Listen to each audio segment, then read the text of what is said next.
Hi, my friends. Today I want to present you a new story. Enjoy watching it. The night my parents died, my world shrank to a pinpoint. I remember standing in the hallway, the phone receiver cold in my hand, as I listened to the police officer's voice, distorted and distant, relay the news of the car accident. I was 10 years old, and my brother Kevin was 12. From that moment, the life we knew crumbled into a void of uncertainty, a shadow that would follow us for years to come. The following days were a blur of solemn faces, hushed whispers, and the suffocating scent of lilies that filled our house. Kevin and I clung to each other, our small hands grasping desperately for comfort in a sea of grief-stricken adults. Grandma arrived, her face etched with sorrow, but her eyes burning with determination. "Kelly, Kevin," she said, kneeling to our level, her voice steady despite the tremor beneath. "You're coming home with me. I'll take care of you both." Her words were a lifeline, a promise of stability in a world turned upside down. She wrapped us in her arms, and for the first time since the accident, I felt a glimmer of safety. Moving into Grandma's house was like stepping into a different world. Her home was a small, quaint cottage on the outskirts of town, surrounded by a wild, untamed garden that seemed to pulse with life. The walls were lined with shelves of books, and the air always smelled of fresh baking. "Smell that, Kev," I said one afternoon, inhaling the scent of warm bread as we walked into the kitchen. "Grandma's making her famous banana bread." Kevin nodded, his eyes brightening for the first time in days. "I love that stuff. Think we can help?" Grandma's laughter, a rich, comforting sound, filled the room. "Of course, my dears. There's always room for extra hands in my kitchen." Those moments became the anchors of our new life. Kevin and I would spend hours in the garden, getting our hands dirty and listening to Grandma's stories about the various plants and flowers she nurtured. At night, she would read to us, her voice a soothing balm that eased us into sleep. But even in this cocoon of love, the shadows of our loss lingered.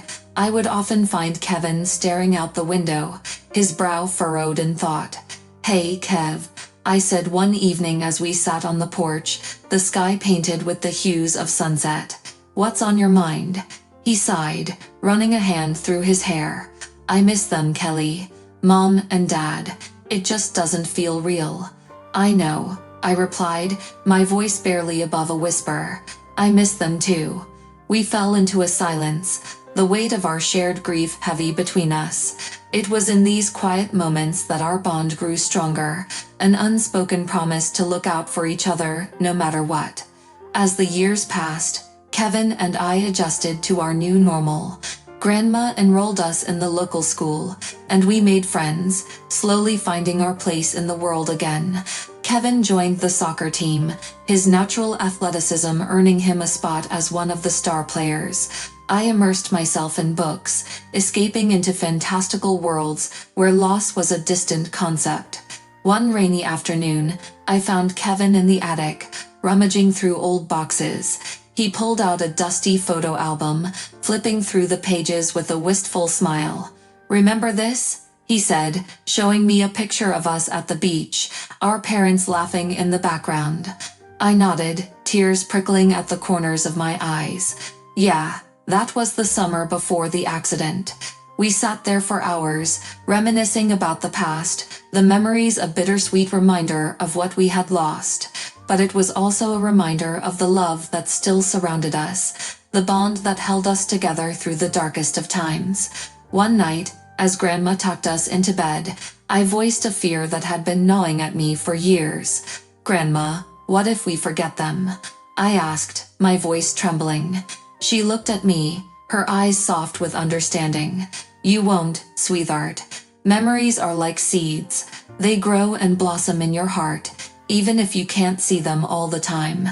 Your parents will always be a part of you, in everything you do." Her words stayed with me, a comforting truth that I held onto tightly, and as Kevin and I continued to grow, Grandma's love and wisdom guided us. helping us navigate the rocky terrain of our childhood shadows. One evening, as Kevin and I sat on the porch, watching the fireflies dance in the twilight, he turned to me with a determined look. "We're going to be okay, Kelly," he said, his voice firm. "No matter what happens, we have each other and Grandma. That's enough." I nodded, feeling a swell of pride and affection for my brother.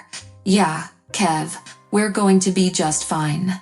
And in that moment, I believed him.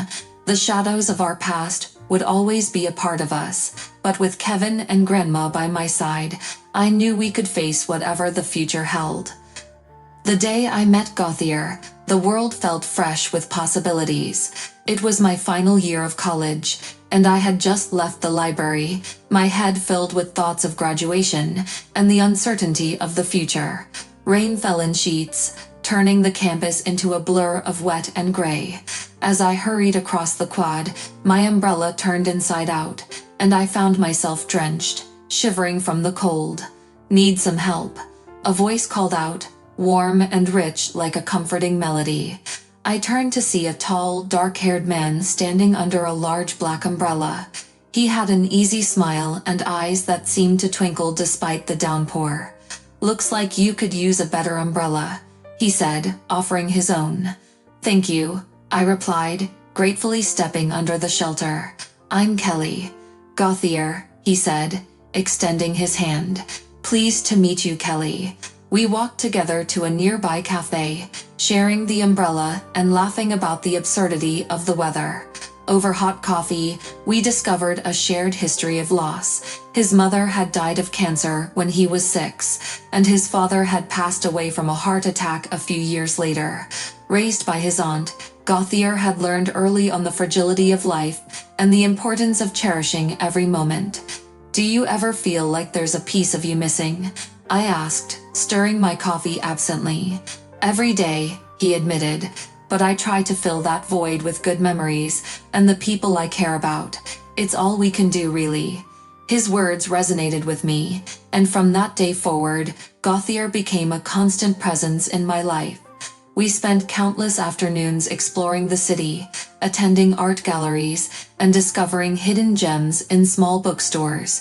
His thoughtful gestures, notes tucked into my bag, surprise flowers, and breakfast in bed made me feel cherished in a way I had never known.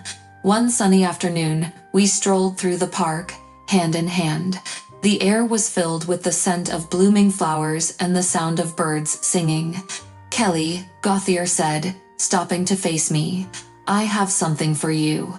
He pulled a small velvet box from his pocket and opened it to reveal a delicate silver necklace with a heart-shaped pendant. "It's beautiful," I whispered, touched by the gesture. "Not as beautiful as you," he said, fastening the necklace around my neck. "I love you, Kelly." "I love you too," I replied, feeling my heart swell with joy. As our relationship deepened, I became determined to make a lasting impression on Gauthier's French-speaking family. I started taking French lessons in secret, envisioning the surprise on his face when I delivered my wedding speech in his native language. The lessons were challenging, but the thought of his reaction kept me motivated. 2 days before the wedding, I decided to visit Gauthier's apartment to drop off a gift. A custom-made watch engraved with the words "Pour toujours," forever. When I arrived, I heard voices coming from inside, speaking in rapid French. I paused, curious, and listened. "She knows nothing. We can use her inheritance to fund our business," Agnes, Gauthier's sister, said. "Exactly," Gauthier replied. "She thinks I love her for herself, but it's her money that interests me." My heart pounded in my chest, each word a dagger to my soul. I stumbled back, my mind racing with disbelief and betrayal. How could Gauthier, the man I loved, be plotting to use me for financial gain? I retreated to my apartment, tears streaming down my face. I spent the night in turmoil, torn between the love I felt for Gauthier and the harsh reality of his deceit. By morning, I knew what I had to do. The day of the wedding dawned bright and beautiful, a cruel contrast to the storm raging within me. I went through the motions of getting ready, my mind numb with shock. My dress, a beautiful lace gown, felt like a costume for a role I no longer wanted to play. Kevin, my rock through so many difficult times, noticed my unease as we prepared to leave for the ceremony. "Kelly, what's wrong?" he asked, his eyes filled with concern. "You look like you've seen a ghost." I overheard Gauthier and Agnes. I confessed, my voice shaking. "They're planning to use my inheritance for their business. He doesn't love me, Kev. He just wants my money." Kevin's face darkened with anger. "That bastard, what are you going to do?" "I'm going to expose him," I said, determination hardening my resolve. "At the ceremony, in front of everyone. He needs to face the consequences of his actions." The ceremony was a surreal blur of vows and music. As I stood at the altar, Gauthier's fake tears and rehearsed smiles made my skin crawl. I clutched my speech, written in painstaking French, my hands trembling. "Ladies and gentlemen," I began speaking French, my voice steady despite the chaos inside me. I wanted to surprise Gauthier with a speech in French today, but in learning this language, I discovered something I was never meant to hear. Gasps rippled through the crowd as I recounted the conversation between Gauthier and Agnes. I exposed their deceit, their cruel intentions to use me for my inheritance. Gauthier's face paled, his mask of composure cracking under the weight of his exposed lies. "You thought I was an easy prey," I said, my voice rising with righteous anger. "But you underestimated my strength." The ceremony dissolved into chaos. Guests murmured, shocked and disbelieving. Gauthier stammered, trying to salvage his ruined facade, but it was too late. I turned on my heel and walked away, leaving him and the broken remnants of our engagement behind. Kevin was waiting for me outside, his expression a mix of anger and pride. "You did the right thing, Kelly," he said, pulling me into a hug. "I'm so proud of you." In the days that followed, I returned to Kevin's side. He had been struggling with health issues, his kidney function deteriorating alarmingly. My heartbreak over Gauthier paled in comparison to the fear of losing my brother. Then, a miracle, a match was found for Kevin. The surgery was scheduled, and for the first time in months, hope flickered in our lives. As Kevin underwent the transplant, I held his hand, our bond unbreakable despite the trials we had faced. The months of recovery were tough, but Kevin's strength and resilience shone through. We emerged from the ordeal closer than ever, our past pain now a shared history that fortified our present. And as I stood by his side, watching him reclaim his health and his future, I realized that my journey was far from over. Betrayal and heartbreak had scarred me, but they had also forged a new resolve.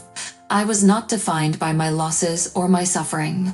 I was defined by my ability to rise, to fight, and to love fiercely despite it all.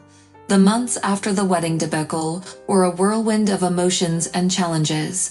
Gauthier's betrayal had left me raw, but supporting Kevin through his kidney transplant provided a much-needed distraction. Every day was a battle.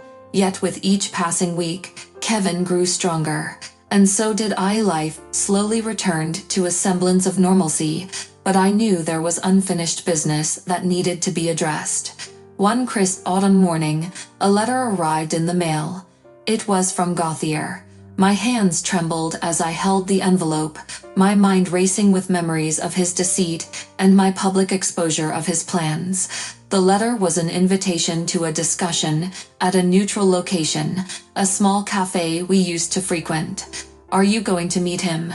Kevin asked, noticing my unease. "I have to," I said, my voice steady. "I need closure."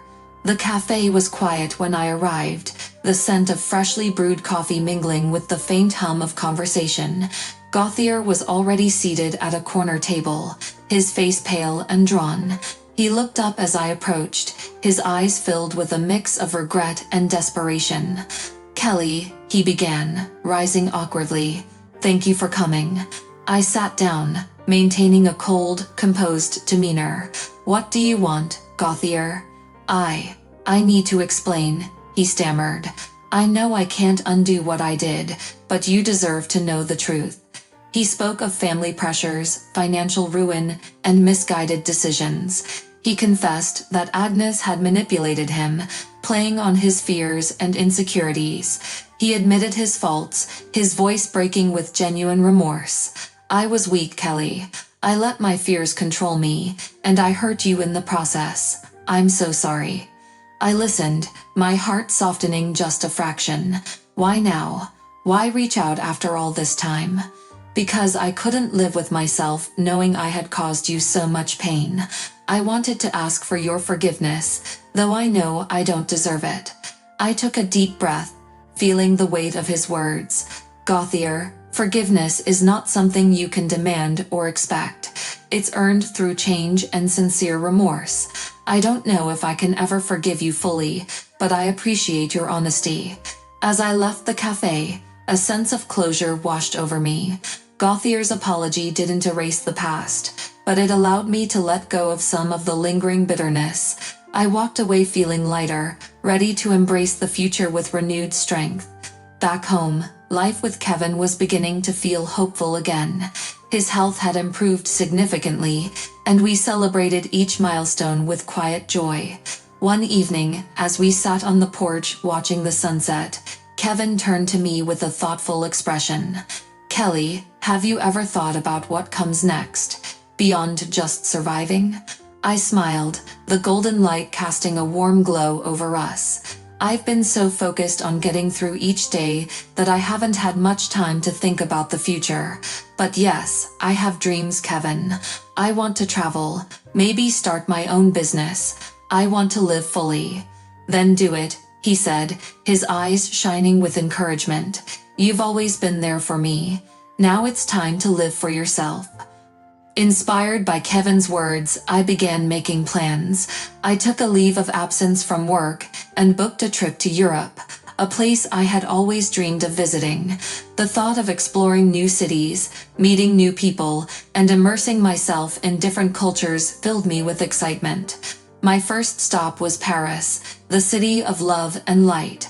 Walking along the Seine, visiting the Louvre, and sipping coffee at charming cafes, I felt a sense of freedom and adventure I hadn't experienced in years.